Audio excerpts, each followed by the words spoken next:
Hi guys, it's Summer. Welcome back to my channel. I am so glad that you decided to click on today's video.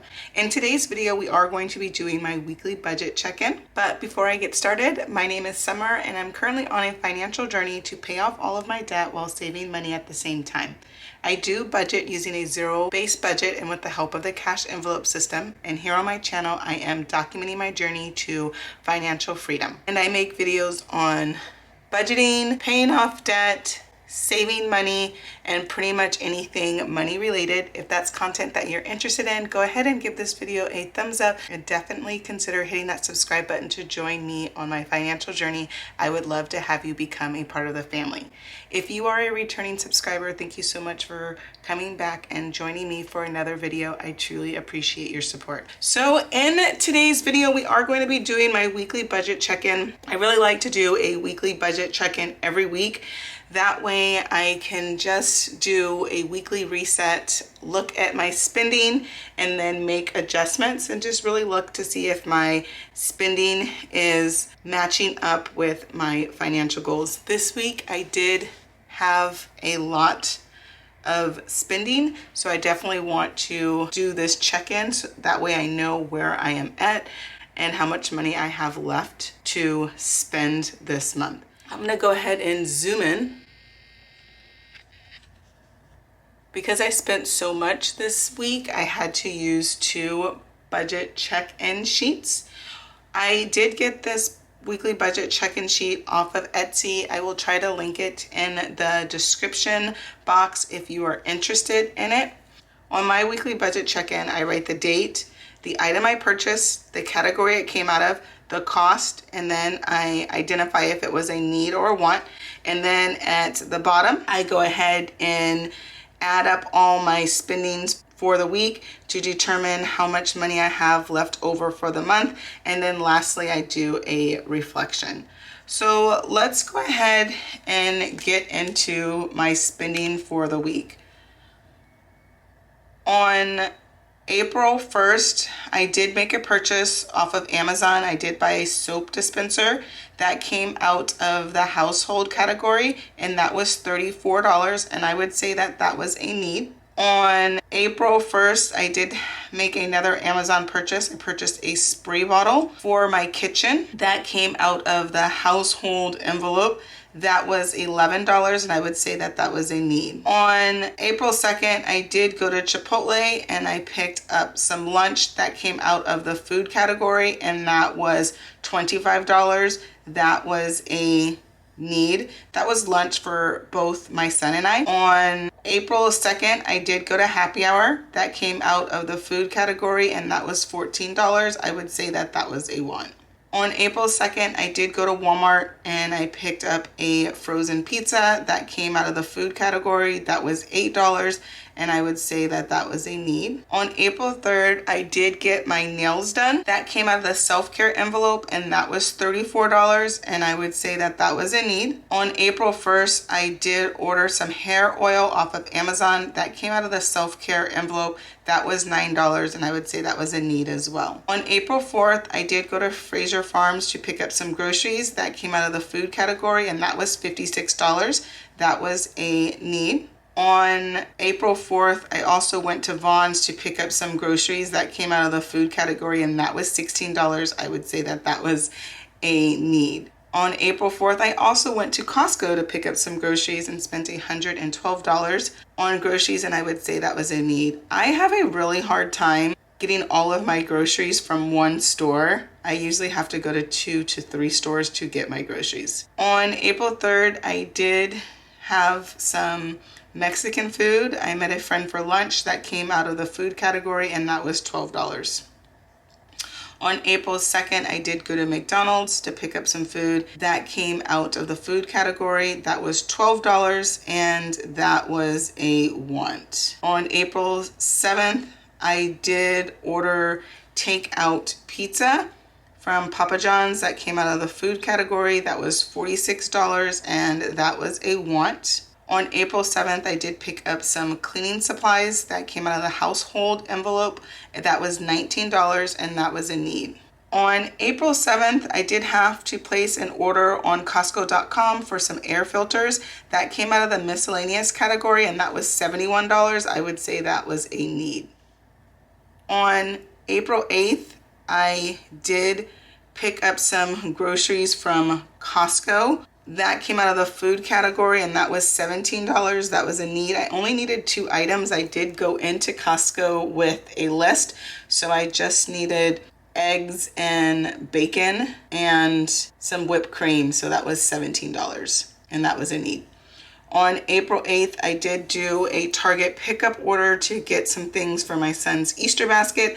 That came out of the food category. It was some Easter treats for him, and that was $22. That was a need. On April 8th, I did go to Vons and picked up some chips and cheese. That came out of the food category. I would say that was a want. I was craving nachos, and I wanted to use what I had in my fridge. So on Tuesday, we did Taco Tuesday, and we still had some meat left over. So I went ahead and used that meat to make nachos last night, and that was amazing. But I could have used what I had at home and had tacos again, but I did want some nachos.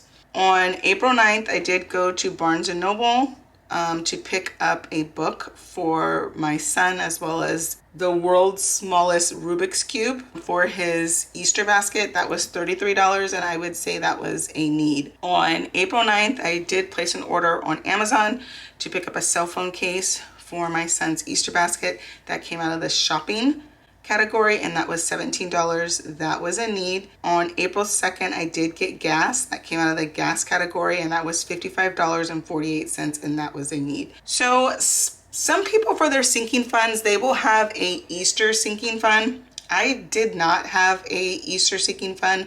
The only holiday sinking fund that I have is a Christmas sinking fund. So I did have to use the things for my son's Easter basket out of my cash envelopes.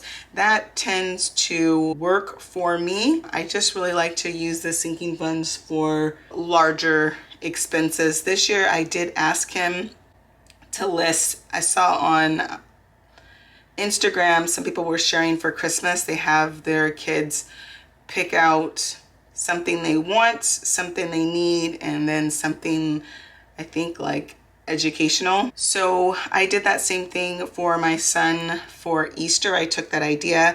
So I had him tell me a want, a need, and then something educational. His want was candy, so I got that from Target. His need was he needed a new cell phone case.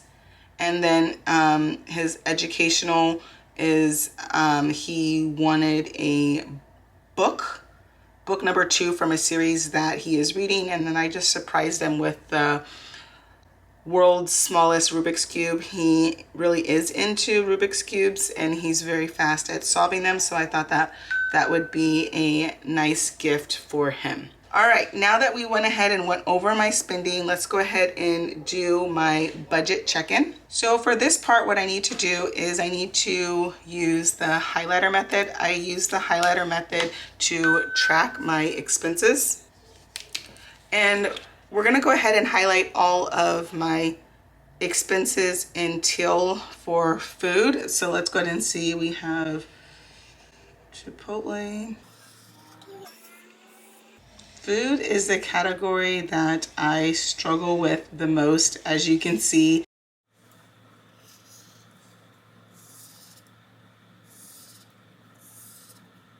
Okay, now that we have all of our food expenses highlighted, let's go ahead and calculate how much money we spent for food this week. Okay, for food, we did spend $350. Let me just go ahead and check that to make sure that's correct. Yes, we did spend $350 on food. I do stuff my cash envelopes once a month, and I budgeted $500 for food this month. So if we take our $500 and minus $350, that means we are left with $150 in our food envelope. And that is not correct. I am looking at my tracker. That's why it's good to have a tracker, because it says we should only have $79. So let's see where I messed up. I have the Chipotle, the Happy Hour, the Walmart. We have Fraser Farms, we have Vons, we have Costco, Senor Grubby's for Mexican food, McDonald's. I do not have Trader Joe's. So on April 3rd, I did go to Trader Joe's to pick up some food. That came out of the food category, and that was $24, and I would say that that was a need. I did also do a Nespresso order on April 7th. I didn't have that one. I do have a Nespresso machine, so I do order coffee from Nespresso.com. That came out of the food category, and that was $47. All right, I think that should be the rest. So if we do our, let me get my white out.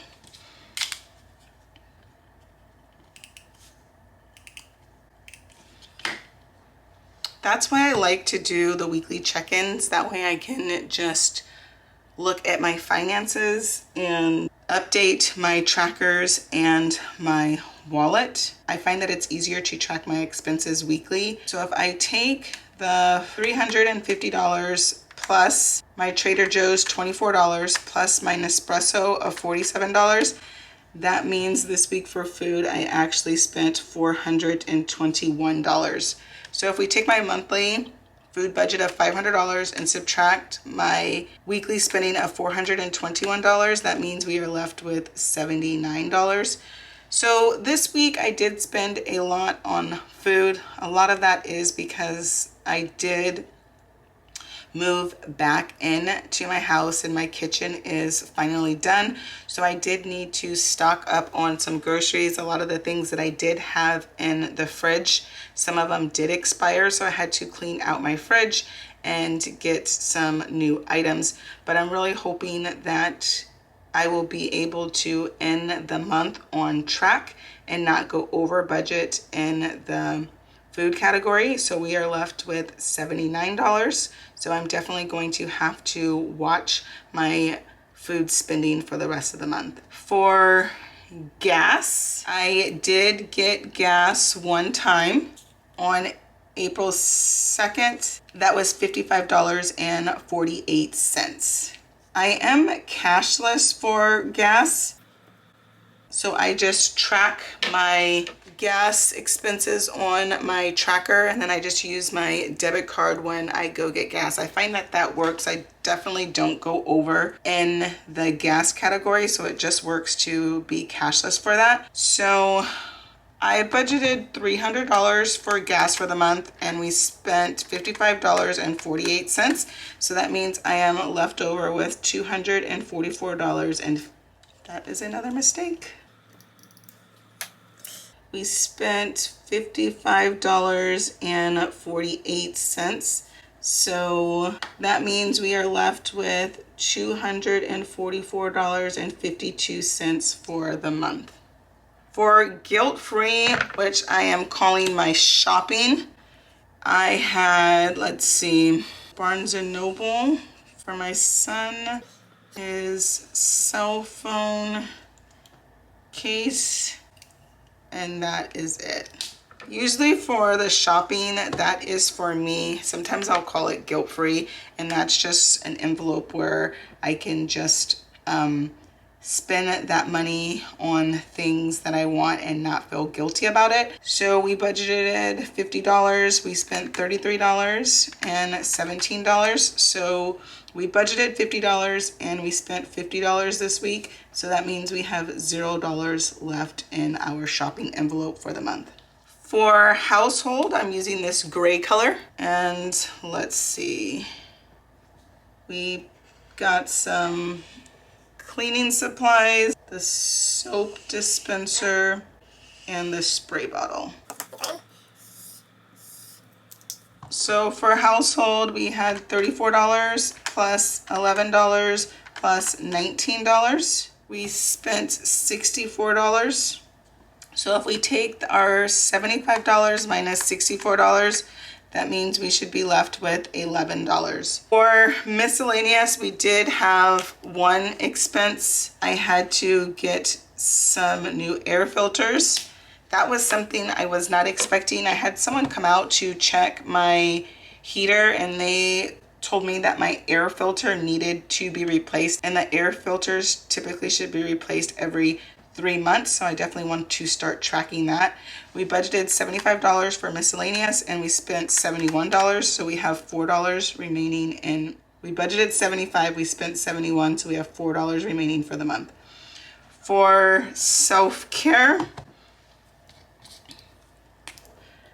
I got my nails done. I bought some socks. I want to get back into working out consistently. I have been working out. I just really want to get back to going 5 to 6 times a week. I have been going about 2 to 3 times a week, so I definitely want to increase that. So for self-care, we had $68 for my nails, $34 for socks, and hair oil was $9. So we spent $111 in self-care and we budgeted $300 for the month. So if we take 300 minus 111, that means we are left with $189 for the week. So the next thing that I like to do on my budget check-in is I like to go ahead and reflect. What did I do well? I think I did a really good job at tracking my expenses. Where can I improve? I can improve in decreasing my food budget. So I'm gonna put food and spending less money. My goal for next week is to only fill out one sheet, to not need an additional sheet, so spending less. Next week's goal, I just really want to stay on budget and not go over in any categories. Well, that concludes my weekly budget check-in. I would love to know how you did this week. What did you do well? Where can you improve? And what are your goals for next week? Go ahead and leave that in the comment section, as well as let me know what you thought about today's video. I really like doing budget check-ins every week. I feel that they really help me to stay on track and help me monitor my spending, because if I didn't do this budget check-in, I wouldn't have seen how much spending I did this week. And I know that next week I do need to make some changes. I need to spend less and change my spending habits. Well, I hope that you guys have an amazing day, and I look forward to seeing you guys in my next video. But before you go, don't forget to like, comment, and subscribe.